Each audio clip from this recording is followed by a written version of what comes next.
Ever since I started talking about fluoride and had the one authorised comment from Merilyn herself, I've noticed that I've had continual traffic due to the search item Merilyn Haines. I have no doubt that some of this is self-googling, but I don't care. It just got me interested. I thought, what would happen if I googled Merilyn herself? And I was pleasantly surprised. The first return that I found was a 3-part interview with Merilyn for a documentary called Firewater, Australia's Industrial Fluoridation Disgrace, produced by Sapphire Eyes. Any good documentary would try to be balanced. The title here gave me the impression that this one may not be so. But I thought to myself, I'll give it a shot. And there were excellent examples of balanced questions. Here's a few. What are the ethical implications of mass medicating public water supplies with industrial waste, and is forced fluoridation ethical in your view? Do you think people would actually be horrified if they found out that this is actually what they're drinking? So what would you as a scientist say to politicians and maybe other doctors and scientists who haven't got the spine to stand up with you and fight this? Well, no surprises really. Just preaching to the choir, it looks like. But more interesting is what Merilyn herself had to say. I mean, they put these chemicals that are industrial waste products into our water, and that's why the government tries to deny that it is toxic waste, but that's exactly what it is. They don't deliberately make these fluorides as a product. They're actually a waste product of other industries. Again and again, she goes on to repeat the same claim. Fluoride is the industrial waste. But it's a bit misleading. Take for instance sodium chloride, or table salt. You can get this from a dry salt lake, urea, the ocean. And we dump a lot of rubbish in there, and I'm pretty sure that more than a few fish go to the toilet in there as well. But ultimately, if you've extracted it, and done a decent job of it, it's still just sodium chloride. It's not urea extract, or whatever else you want to call it. It's just salt. The same here. And yes, the packets do have a listing of all the trace elements that are found in there. Something that Merilyn will get along to later in this presentation. So what she's in essence doing is just trying to stir up an irrational emotional response. So it's a slippery slope that we're on. Once they decide they can put this chemical in our water supply, which is an industrial waste product, I totally agree. Then what is to then stop them putting lithium in our water, which is natural, to decrease the amount of manic depression in our society? Or why wouldn't they then put statin drugs into our water supply to decrease cholesterol levels if there's a problem with high cholesterol in our society? You have to consider this. Once you start doing something like this, where do you stop? This one is called the Floodgate Argument. If you allow this, all kinds of depravity will follow. It's akin to the idiotic statement that Tess Corbett recently made. Again, it's just aiming at an emotional response. Take Adelaide for instance. It's had fluoridated water for the last 40 years, and never once have they suggested putting any other chemicals into it to solve problems of depression or cholesterol or whatever else. But more importantly, not everybody has depression. Not everybody has a cholesterol problem. Even if everybody was depressed, the method required to treat them will be different. In some cases, it'll be a brain chemical imbalance. Others, it'll be emotional factors, environmental factors. Every single person would require a targeted approach. But on the other hand, we all have teeth. And amazingly, all teeth are pretty much the same thing. Good dental health, pretty much the same thing for most people as well. So taking a broad approach makes sense. Very quickly realised what a con it was that didn't work to decrease tooth decay or prevent tooth decay, which doesn't work, by the way. They never found it was safe, and it's certainly not effective. We do know that it's not effective. Basically, fluoridation isn't science, it's pure marketing and spin. Alongside the industrial waste argument, this has got to be her favourite. It doesn't work, it doesn't work, it doesn't work. Well, in all the articles that I did in response to fluoridation and Merilyn's comment, I tried to explicitly point out that it does work. I'll provide a link to those posts and I'm not going to waste my time going over them again. Later on in this presentation, I'll provide a few new examples. My sister was living in Townsville and for about 4 years, and as soon as she got to Townsville she had massive problems with dermatitis.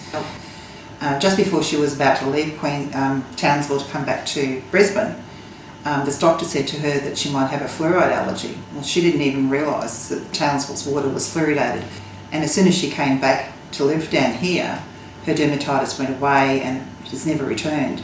She never had it before, she's never had it in 25 years since. This kind of evidence is called subjective.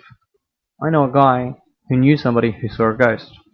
In fact, I've known a few people who have known people who have claimed to see ghosts.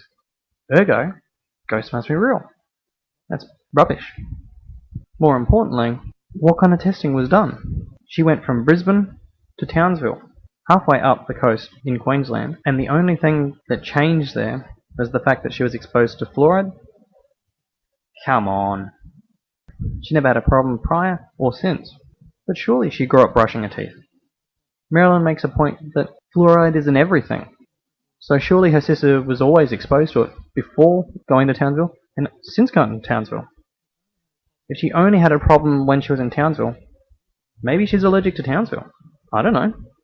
But either way, you're not providing any evidence. Surely other harm is likely? That's exactly right. If you can see it in your teeth, that, you know, that's your teeth are the windows to your body. What is it doing in the rest of your body? So how would that affect softer tissue organs in the body? Well, it circulates through all your body, through your plasma and your blood. So it's touching all parts of your body before it finally lodges in your bones and your tendons and your pineal gland. So what harm is it doing there? We don't know, because there's never been any health and safety studies done. Again, more subjective evidence. If it causes fluorosis, it must cause other things. It's surely touching things. If it is, it should be tested, and indeed it has been tested, and it's in the literature, and when the fluoridation level of the water is kept to 1 part per million, there are no significant problems. So have these industrial chemicals ever been properly tested for safety? Never. No. Anywhere in the early world? days, they did toxicity studies on sodium fluoride, but that was pharmaceutical grade sodium fluoride. They have never ever tested the silica fluoride chemicals, particularly the industrial grade that they use. So there's no control over monitoring because they don't bother. They have known this for 100 years. There's hundreds and hundreds of scientific publications linking fluoride to decreasing thyroid activity. Do a proper review. Actually look at people. Do the health and safety studies that have never been done. Do it properly. Do it decently. Have you any thoughts on why they would tell us it's safe? But clearly the science shows otherwise. There's only been 2 adult health surveys ever done in Australia. The first one was 20 years ago. The second one was released a couple of years ago. And B, that the numerous reports of people claiming to be sensitive to fluoride be investigated in a scientific manner. Why has there been no response in 18 years? I believe it's the old, if you don't look, you won't find, and they do not want to find verification that people are sensitive to fluoride. They do not want to know the bone fluoride levels of people who've lived in fluoridated areas. Have there been any reports done on bone density or what happens to bones with the impact of fluoride? None that we can find, not with the concentration, accumulation of fluoride. There are studies overseas that link increased rates of hip fractures to ingestion of fluoride over many years. There's also reports of osteosarcoma, bone cancer. There's one very good study that was released a couple of years ago. Who by? Bassin, and she's actually a dentist. Came from her doctoral study at Harvard University. But what they have done in Australia, they have dismissed this scientific study, and the way they have done it is by combining males and females together and then cutting out the age groups that have the highest rates of osteosarcoma. It's actually criminal what they have done. Do I honestly need to say anything here? At one point she's saying they've never done studies. The next point, they've done a few studies. They've never done reviews. They've done reviews. I know for a fact that Merilyn knows there are studies being done. In the one comment that she put on New Anthro, she linked me to a page which had a list of papers. So she knows that people have studied this. So we can ignore that part. Moving along. Looking at the science literature, in regards to allergies and fluoride, I found this interesting article. What had happened is public opinion had changed in regards to fluoridated water, and so they had decided to stop doing it. Unbeknown to the public, they actually stopped doing it earlier than they said they were going to. What they found is that while people thought that the water was still fluoridated, they continued to experience an allergic reaction to the water. This is what we generally call a placebo effect. I also found this report from the World Health Organization about fluoride in drinking water. In this report, they have two sections where they look at fluoride as a potential carcinogen. In both, they conclude that there's just no compelling evidence to support such a claim. In one of my articles on New Anthro, I referred to this paper. Here, they looked at two populations, one which had had fluoridated water and the other one that hadn't, and they explored the potential impacts of water fluoridation on the human skeleton. They concluded that the relationship was weak at best. If anything, the differences within the population between individuals was so great that it was very difficult to discern any potential influences due to fluoride. Looking at information from the World Health Organization, they state that optimal levels are around 1 milligram per litre, 1 part per million, and they make it clear that it was chosen because it dissolves well, low cost, and it has a lack of undesirable side effects. Turning instead to the only paper that Merilyn thinks is valid, the Bassin paper, we find that the author doesn't have the same confidence in the study as Merilyn. They point out a few limitations, including potential confounders that weren't accounted for, and for a selection bias. Furthermore, the senior researcher involved, Douglas, put a letter to the editor. He explicitly states, "We would like to advise the readers to be especially cautious when interpreting the findings of this paper for several reasons." And he goes on to list what those are.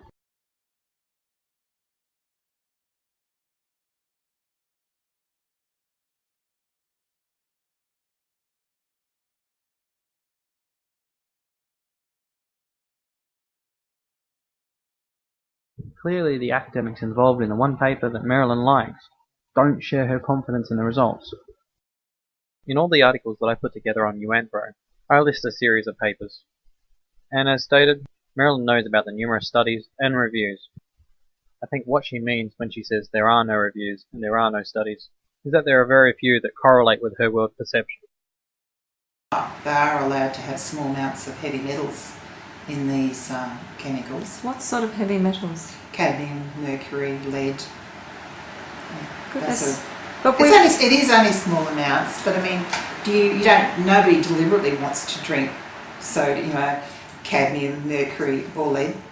Again, Merilyn's hunting for an emotional response. Think about it. There's only a small amount of these heavy metals in the fluoride itself, which is then diluted to 1 part per million. These heavy metals must be getting close to homeopathy grade. A word of advice if you want to avoid mercury, you get a much larger dose whenever you have tuna. While promoters actually try to say that it's cosmetic, this can have a huge effect on a child's self-esteem. It's actually psychological harm to children who have dental fluorosis. And there's the last survey that was done. There's very little information on dental fluorosis in Australia, but there was a survey done in New South Wales in 2007, and that found that 4 children in every 100 have moderate dental fluorosis. That means clearly visible dental fluorosis. So those children would be suffering harm. Well, I actually went to the trouble of downloading that report. Reading through the report, I couldn't find this 4% that she was speaking of. However, I did find this, that demonstrates that in fluoridated areas, children have less occurrences of dental decay. So it seems strange that she would mention that at all. It's hardly a report that supports her position. Furthermore, if you actually look at the data, in non-fluoridated areas, 56% of the population have dental decay, compared to the 4% that she pulls out from I don't know where. 4% of the population could end up with this, or many more with this, which is going to be more psychologically damaging. When you actually go into the individual state and territory reports of that adult dental survey, you find, and it's basically in the fine print, that the dental health of adults in Queensland, which has only had basically Townsville, Mareeba and Dalby fluoridated, which is less than 5% of the population, they have exactly the same amount of tooth decay, no more, than all the adults in all the other states. It hasn't made any difference. It's not effective. When you look at all the children's dental surveys, by the time children are aged 12 years of age, children in Queensland are just the same as children in the other states. It doesn't make any difference. It is not effective. And this one's wrong on at least 3 counts. Number 1. The Queensland State Government themselves list that 80% of Queensland's population have access to fluoridated water. The date on the documentary is 2011, which is 3 years after Brisbane started fluoridating their water. Number 2. The data regarding the adults isn't hidden. You just have to spend a little bit of time looking at the different reports. And when you look at them, she's right. You don't see much of a variation in tooth decay across the states. But as I try to point out with Moncton, you should always be wary when somebody tries to explain something so simplistically. Think about it. Adults include young adults to basically decomposing. Fluoridation has slowly taken off across Australia over the last 40 years. Alongside it, increasing dental health education. So you've got a very diverse group, both in age, exposure to dental health education, as well as dental health practices. And even more damning, how many of these people actually stay in the one place their whole life? You really can't get much sense out of this. However, point 3, when you look at the data for the children, you do see a change. I've ordered it by state and territory, from the highest cover to the lowest cover. There's a fairly clear pattern going on. The more cover, the less tooth decay. Pure and simple. This is fairly similar to the data that I produced on Ireland, where they have 2 populations. One that have fluoride in the water and one that doesn't. The same thing. There may be improvements over time, but there are always lower cases of tooth decay where there's fluoridation. Pure and simple. There is a small difference. Part of that can be explained by tooth delay eruption, which isn't taken into account in dental surveys. I smack my palm into my head and scream, why didn't I think of that? The difference in the data is entirely because children in Queensland get their adult teeth later. That's just nuts. You would think if that was the case, by the time they've hit 12, they haven't had their adult teeth that long, so their adult teeth would have less time to be exposed to decay. And when you again look at the data, that's pretty much what you see in the Northern Territory. I can't say that that's what's happening, but it doesn't match up with any of the other states, and it certainly doesn't match up with Queensland. Queensland follows the same pattern as the rest of the states. Less cover, more tooth decay. I think there are so many people out there who are now becoming aware of the harm of water fluoridation. They know it doesn't work. They know it's unscientific. The only people that will know this are probably people that have heard what you have to say and simply got the science wrong. Basically, I just say Google fluoride. There is so much out there now. You know, look at the positives. Well, there's really no positives, but just, you know, you will come across the Dental Association websites and fluoride promoters' websites, but there's so much information on the harm that fluoride does. You know, basically, just Google fluoride. Google fluoride. Don't bother about the science, because clearly it doesn't agree with Merilyn.